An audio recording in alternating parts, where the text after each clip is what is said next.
there are so high-profile people who are mentioned in Busasa. One of them is the national chairperson of the ANC, who's a minister, Gwedemantashi. The other one is Nomvula Mkhwanazi, who ate chickens every December. Agrees, he said he was sending chicken every month that's supposed to go to prisoners.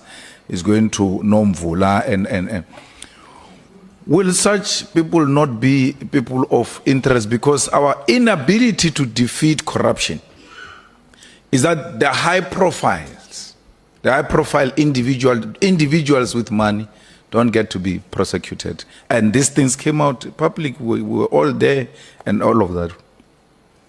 So, Honorable Malema, I take the point. However, those investigations continue. What did hamper us is the evidence we sought.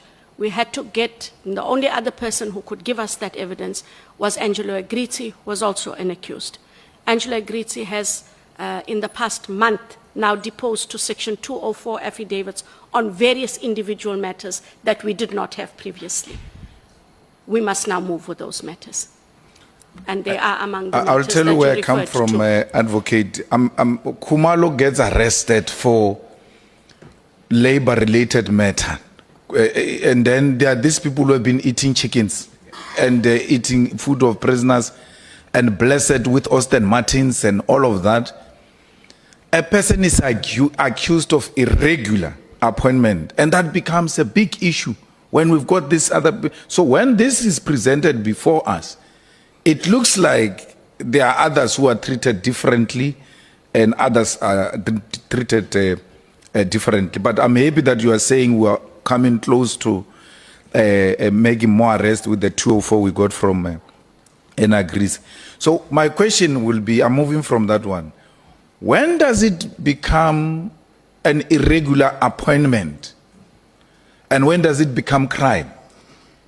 Because there are so many people who got appointed, and there were reports that said, look, man, the due processes were not being followed, and we don't think this appointment was correct. And there are many institutions that deals with that if you are not satisfied with a certain process of appointment. And now we get a situation where one of the crime-fighting leaders in institutions like crime intelligence gets to be arrested with the other colleagues for appointment. I'm not saying it's big or small. There's no big corruption, there's no small corruption. Once it's characterized as corruption, it's big and deserving of the necessary attention. But on this labor process, irregular and crime, when does one become the other? Because if we're to follow what you did, we're going to lock up a lot of people who interfere with appointment of people. I'll tell you, for instance, now, in Johannesburg municipality, a CM was supposed to be appointed. He passes an interview. No, he first gets it shortlisted. He passes an interview.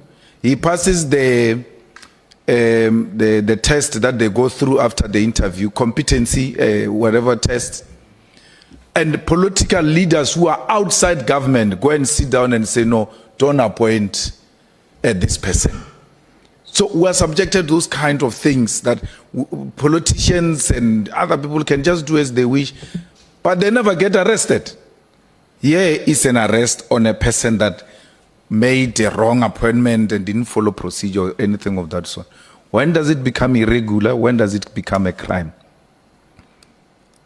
So, Honourable Member, we looked at the institution, the position of the accused, and the influence they had in order to circumvent and manipulate the processes. It was different because this is an environment that is charged with upholding, which is part of law enforcement. And there was an active gratification to a person who should never have gotten the job, and they manipulated the processes as we've set out on pages 7 to 9 of the charge sheet. I agree with you that what is happening where it happens in the municipalities should not happen. I did also indicate that part of IDEC's mandate is looking at issues of dishonesty and issues of the municipal MFA or MFA. If those matters are referred, and these are positions that compromise a government and how a government runs, then we are fully within our mandate to look at it. None of those matters have come to the fore, but there's no distinction. One shouldn't be allowed in those processes as they are, because an appointment of the incorrect person, even in the municipality, robs South Africans of service delivery. That in itself is a huge impact that we can't afford. So those matters should be escalated. And if those matters are being dealt with by the Auditor General, I think that is where there's a gap. We have had this conversation, Honorable Malema, I know you don't want long answers, but we had this conversation with the Auditor General to say, we have to find a way where you make certain findings, especially those irregularities and wasted and unauthorized expenditure, non-service delivery because of the misuse of funds in municipalities. We must find a way for those matters to be referred. So we have had that engagement, but we haven't had any of those matters referred because the Auditor General can. Thank you very much. Advocate, and we asked former Minister Cele this question, and he was happy to answer it. And the same thing with the Minister Mkhwanazi on special leave. When you went through Matlala's phones, did you find that Bheki Cele called Matlala when Matlala was in prison, or did you call him after prison? Because he says when Matlala was in prison, he didn't call him. And then when Matlala was outside prison, now that he knew the kind of character he was, he has never had any form of communication with him. I myself have not looked at those communications, and those are still part of the investigation. But those were part of the allegations we became aware of, that there were communications by politicians and senior members of the South African Police Services. The ex-minister's name was mentioned, as was the name of Lieutenant General Sabia, as well as other police officials on the platforms that they have. And because they have come out in the commissions, we are looking at them, yes. But what if he's part of those things? Okay, just for record's sake, are you confirming that Matlala's phone's records were tampered with when they were handed over to IDEC? There were communications that were deleted, yes. But what will happen, Honorable Malema, it goes to the question that Honorable Klopper asked. When did those gaps, those deletions take place? And if they happened at material times when allegations are being made that Mr. X would have started communicating, one is able to draw those inferences and take the investigation in a different way. Mr. Matlala's issue, when it was referred to you, who referred it? It was referred to us by a general in the risk audit section of the South African Police. Or not commissioner? Not the National Commissioner? Not the National Commissioner. Now, what I want to understand is, when a matter is reported to you, is referred to you, where do you come in as a head? Does it come to you and then you choose investigators, or how does it work?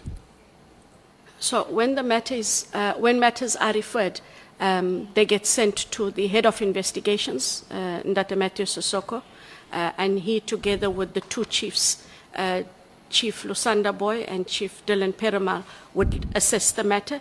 They put an application together. If they are of a view it falls within the mandate, I get to then consider an application. If they're not sure, what they will do is indicate that there is a Section 27 referral. However, there's a bit of uncertainty on an aspect or two, and for those reasons, they're not sure if it falls within the mandate. We might have a discussion, but it has been very I can't even remember off the top of my head how many of those would have happened. So when General Mkhwanazi says there is a person in your office who's feeding him with information, will that person not be acting in a rogue manner? Because in terms of line of reporting and duty, there's no any other channel that says there could be a person in your office who reports to provincial commissioner. You are correct. Say- You are correct. Now, when a person reports, like he said, someone from your office reports to him, and he knows, that's how he knows these things, will that person not acting in a rogue manner? Correct. They are. Meaning there is a rogue in your office? If that is how you frame it, yes. Because General Mkhwanazi said there were rogues in your office, and here is a rogue that takes you information in your office and gives to General Mkhwanazi. With that being said by General Mkhwanazi about as that kind of a rogue element in your office, I can't what steps have you taken to, including amongst other things, solicit more detailed information and evidence as colleagues from General Mkhwanazi? Because it doesn't matter what happened, it doesn't matter what he said to you, you guys still owe this country a duty to protect it and serve it. So when you hear such things, why are you not reaching out to say, can you please give me these elements that you are saying exist in my office? Because here I'm fighting corruption and I'm not going to have people who are behaving in a corrupt manner in this office. I agree with you, Honorable Malema. However, there were these processes that were taking place. And so I was waiting for that. I've got to deal with the ad hoc committee, deal with the Madlanga Commission. And like I said to you, there's no reason not to talk to Lieutenant General Mkhwanazi. I didn't want it to seem as though we were trying to cover ourselves. There's nothing to cover in IDEC. And I'm sure if he has that information, and I do contact him now that I'm done with the ad hoc committee, that he would share that information. And if he does, we will then be able to act. Advocate, the issue of your husband should never put you in a difficult situation where you start doubting your capabilities and your capacity.